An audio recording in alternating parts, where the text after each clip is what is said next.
Assalamualaikum warahmatullahi wabarakatuh. Saya Marsha Karnisa. Saya akan menjelaskan tentang materi dinamika partikel kelas 10 belajar fisika. Dinamika partikel adalah ilmu yang membahas tentang gaya-gaya yang menjadikan suatu partikel yang semulanya diam menjadi bergerak, atau gaya yang dapat mempercepat atau memperlambat gerak suatu partikel. Rumus pada materi dinamika partikel meliputi hukum Newton, gaya berat, gaya normal, gaya gesek, gaya tegangan tali, dan gaya sentripetal. Dinamika partikel berhubungan dengan hukum Newton. Hukum Newton memiliki 3 macam, yaitu hukum 1 Newton, hukum 2 Newton, dan hukum 3 Newton. Ketiganya masih berhubungan dengan kehidupan sehari-hari, yaitu hukum 1 Newton berbunyi, jika resultan gaya yang bekerja pada benda sama dengan 0, maka benda yang diam akan tetap diam, dan benda yang bergerak akan terus bergerak lurus beraturan atau GLB, dengan rumus sigma F sama dengan 0.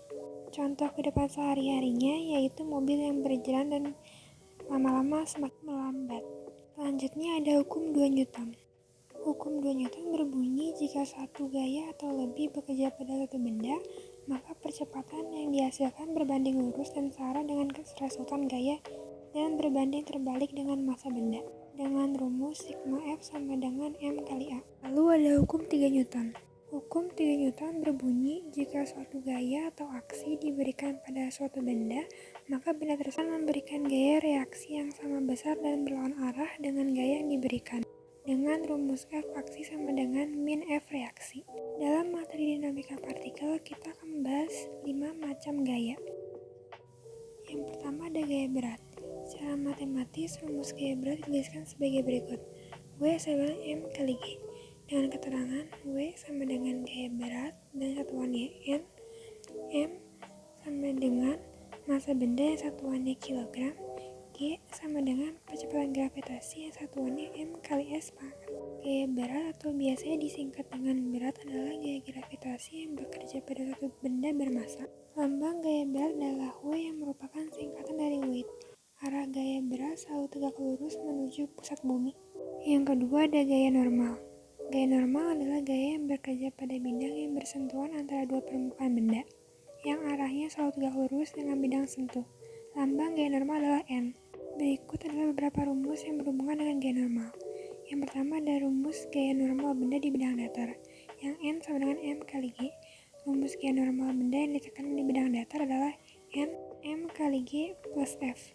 Yang ketiga, rumus gaya normal benda yang ditarik miring di bidang datar adalah N sama dengan M kali G min F sin sudut. Yang keempat, rumus gaya normal benda didorong miring di bidang datar, N sama dengan M kali G plus F sin sudut.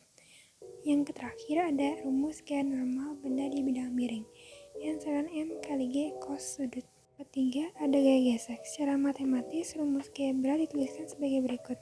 Fs sama dengan nu S kali N dan Fk sama dengan nu K kali N. Dengan keterangan Fs sama dengan gaya gesek statis, Fk sama dengan gaya gesek kinetik, nu S sama dengan koefisien gesekan statis, nu K sama dengan koefisien gesekan kinetis, N sama dengan gaya normal. Gaya gesek adalah gaya yang bekerja antara dua permukaan benda yang saling bersentuhan atau bersinggungan. Gaya gesek disimbolkan dengan huruf F yang merupakan singkatan dari friction. Gaya gesek dibedakan menjadi dua, yaitu gaya gesek statis Fs dan gaya gesek kinetis atau Fk. Gaya gesek statis bekerja pada benda yang diam, sedangkan gaya gesek kinetis bekerja pada benda yang bergerak. Yang keempat ada gaya tegangan tali. Gaya tegangan tali adalah gaya pada tali ketika tali yang bersangkutan dalam keadaan tegang. Gaya tegangan tali dilambangkan dengan huruf T kapital yang merupakan singkatan dari tension. Ikut rumus-rumus yang berhubungan dengan tegangan tali. Yang pertama ada tegangan tali pada benda yang digantung bebas, T sama dengan M kali G. Rumus tegangan tali pada sistem katrol licin, T sama dengan M1 dikali M2 dikali G dibagi M1 tambah M2. Yang ketiga, rumus tegangan tali pada interaksi dua benda, T sama dengan M1. Namun rumus ini hanya berlaku untuk bidang datar licin atau kasar dengan besar koefisien gesekan kedua benda sama. Yang terakhir ada rumus tegangan tali pada bidang miring licin, T sama dengan M kali G sin sudut. Akhir ada gaya sentripetal. Gaya sentripetal secara matematis dituliskan dalam bentuk persamaan sebagai berikut.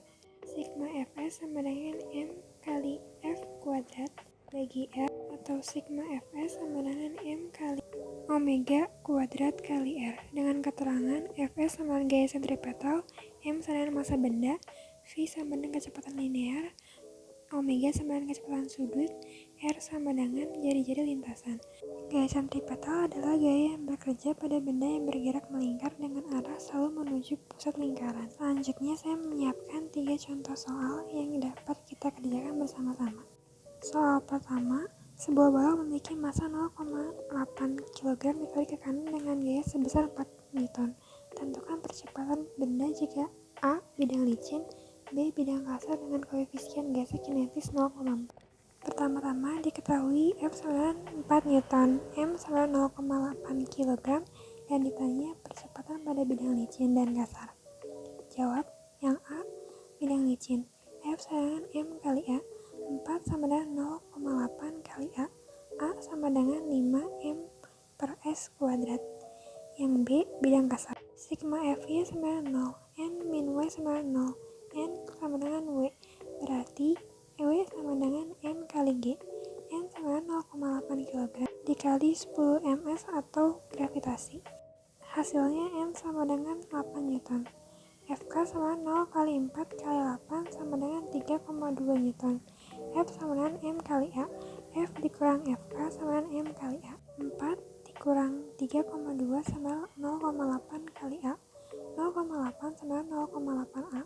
Berarti A sama dengan meter per sekon kuadrat. Soal kedua yaitu sebuah mainan mobil-mobil yang mempunyai massa 0,5 kg ditarik dengan gaya sebesar 2 Newton dengan arah membentuk sudut 30 derajat terhadap lantai. Jika semula diam, jarak yang ditempuh dalam waktu 5 detik adalah: pertama-tama diketahui F sama dengan 2 Newton, M sama dengan 0,5 kg membentuk sudut 60 derajat. Ditanya jarak yang ditempuh. Jawab A sama dengan F cos 60 derajat dibagi M. A sama dengan 2 kali setengah dibagi 0,5 sama dengan 2 meter per sekon kuadrat. Selanjutnya dicari jaraknya. Sama dengan setengah kali A kali T kuadrat sama dengan setengah kali 2 kali 25. S sama dengan 25 meter. Untuk contoh soal terakhir yaitu balok B yang masanya 2 kg mengalami percepatan 5 meter per sekon kuadrat ke kanan. Tentukan besar F3. Diketahui M sama dengan 2 kg, A sama dengan 5 meter per sekon kuadrat, F1 sama dengan 10 Newton, F2 sama dengan 40 Newton. Ditanya F3. Jawab karena sigma F sama dengan M kali A, maka F1 tambah F2 min F3 sama dengan M kali A. 10 tambah 40 min F3 sama dengan 2 kg meter per sekon kuadrat. 50 dikurang 10 sama F3 sama dengan 40 Newton. Thank you for your time and thank you so much for watching. Semoga ini bermanfaat bagi yang kurang mengetahui.